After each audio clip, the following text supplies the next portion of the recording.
औज़ुबिल्लाहिमिनश्शैतानिर्रजीम बिस्मिल्लाहिर्रहमानिर्रहीम रब्बिश्रह ली सदरी वयस्सिर ली अमरी वहलुल उक़दतम मिन लिसानी यफ़क़हू क़ौली।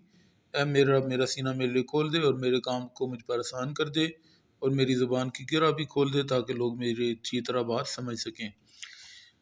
आज बिज़नेस मैथ का बहुत इंपॉर्टेंट चैप्टर है, चैप्टर 8 साइमल्टेनियस लीनियर इक्वेशंस। इसको मैं डिस्कस कर रहा हूँ।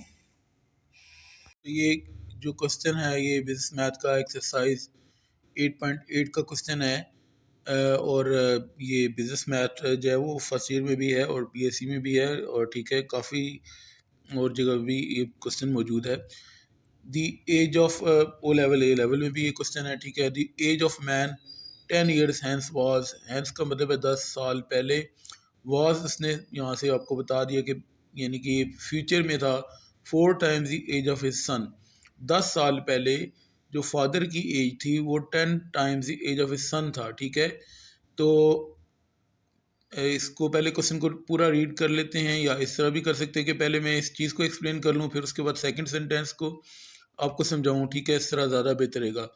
एज ऑफ मैन मैं सपोज कर लेता हूँ कि एक्स है और एज ऑफ सन मैंने सपोज कर लिया कि वाई है।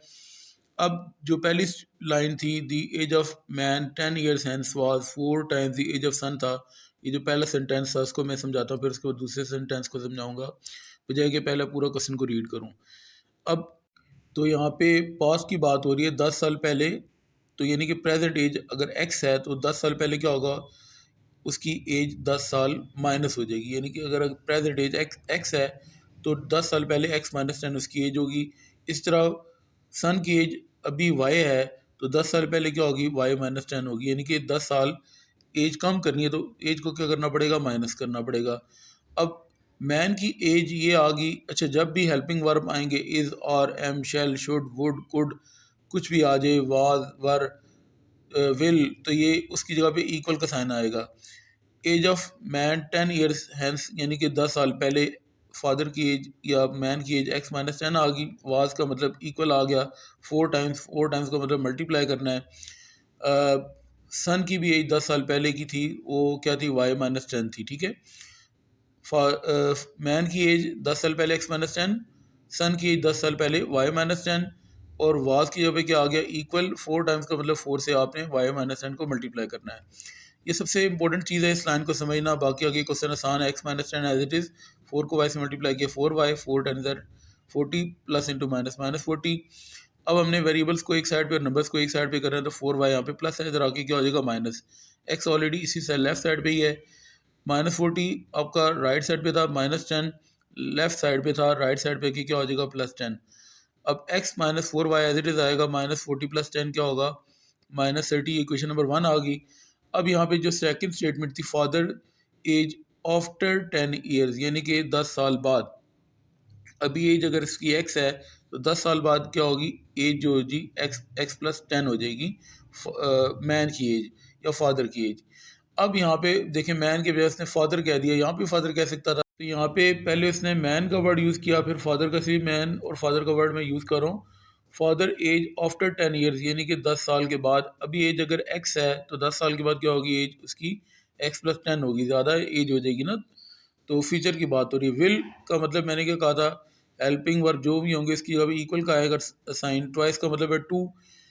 एज ऑफ सन, एज 10 साल बाद जो उसके फादर की है वो x प्लस 10 है और सन की एज पहले प्रेजेंट एज y है तो 10 साल के बाद क्या होगी, y प्लस 10 हो जाएगी 10 साल के बाद। अच्छा, ये मैंने फिर बताता हूँ। ट्वाइस का मतलब टू और विल का मतलब इक्वल आ गया। एज ऑफ सन 10 साल के बाद y प्लस 10 थी और फादर की एज 10 साल के बाद x प्लस 10 आ गई। अब x plus 10 as a two को y से मल्टीप्लाई किया, 2y, 2 को 10 से मल्टीप्लाई किया 20। वेरिएबल को एक साइड पे लेके जाना है, प्लस 2y इस साइड पे आएगा, माइनस 2y हो जाएगा, x minus 2y left side पे आएगा, प्लस 10 राइट साइड पे इधर आके क्या हो जाएगा, माइनस 10। 20 ऑलरेडी लेफ्ट साइड पे ही है और राइट साइड पे ही है।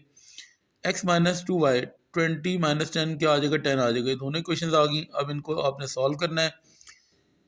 कैसे सॉल्व करेंगे, दोनों यहाँ पे देखें x वेरिएबल हैं, इनके जो साइन हैं वो आपके सामने, तो x के साइन आपको सेम नज़र आ रहे हैं, ठीक है, और साइन भी सेम है और जो उनके कोफिशिएंट है वो भी सेम है, तो हम इनको क्या करते हैं, अगर कोफिशिएंट भी सेम हो और वैल्यूज़ भी उनके साइन भी सेम हो तो उनको सब्ट्रैक्ट करते हैं।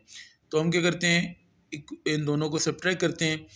अब अगर आप देखें कि जो नंबर है वो 10 बड़ा है और -30 जो है वो छोटा नंबर है, तो हम क्या करेंगे, सेकंड इक्वेशन में से फर्स्ट को क्या करेंगे, सब्ट्रैक्ट करेंगे। सेकंड इक्वेशन क्या आ गई, x - 2y = 10। अब फर्स्ट इक्वेशन आपके पास क्या है, x - 4y = -30। जब सब्ट्रैक्ट करते हैं तो ये साइन कोई भी ना लिखा होता, प्लस का साइन होता है, ये माइनस में चेंज हो जाएगा, ये माइनस का साइन था प्लस में चेंज हो जाएगा, ये माइनस का साइन था ये भी प्लस में चेंज हो जाएगा। जब सब्ट्रैक्शन करते हैं साइन क्या हो जाता है, चेंज। +x -x कैंसिल हो जाएंगे, अब ये साइन माइनस का नहीं है प्लस का है। -2y में 4y ऐड करेंगे तो 2y आ जाएगा, और ये साइन अब माइनस का नहीं है प्लस का हो गया। ठीक है, पहले ये देखें माइनस का साइन था ना, -30 और +30 हो गया, तो 10 + 30 कितने हो जाएंगे, 40। अब आपने y कैलकुलेट करना है तो क्या होगा, 2y है वो = 40, तो y मल्टीप्लाई हो रहा है उसके साथ 2, तो क्या हो जाएगा, 40 के नीचे 2 आके डिवाइड हो जाएगा, 40/2, तो आपके पास y आ जाएगा 20। y क्या था, एज ऑफ सन था, आपने अब एज ऑफ फादर कैलकुलेट करना है, किसी भी क्वेश्चन में पुट कर सकते हैं, क्वेश्चन नंबर 1 में या क्वेश्चन नंबर 2 में। तो क्वेश्चन नंबर 2 में पॉजिटिव नंबर है इसलिए मैं यहाँ पे पुट कर रहा हूँ, आप 1 में भी पुट कर सकते हैं, आंसर सेम ही आएगा। x तो आपने फाइंड करना है, -2 एज इट इज़, y की वैल्यू कितनी आ गई, 20 = 10, तो x as it is 2 20 = 40 = 10, -40 right side पे आएगा तो क्या हो जाएगा, +40, तो x रह जाएगा लेफ्ट साइड पे, 10 + 40 क्या आ जाएगा, 50 आ जाएगा। एज ऑफ सन आपने कैलकुलेट की थी 20 और एज ऑफ फादर आपके पास आ गई 50। आप ज़रा चेक भी कर सकते हैं कि फादर की एज ज़्यादा है, ठीक है, और होनी भी चाहिए थी, सन की एज 20, आंसर इस तरह वेरीफाई भी हो जाता है। तो मैन की एज या फादर की एज 50 आ गई और सन की एज कितनी आ गई, 20 आ गई। वीडियो पसंद आए तो मेरे चैनल को लाइक भी कर दें, सब्सक्राइब भी कर दें, दूसरों के साथ शेयर भी कर दें। जज़ाकल्लाह।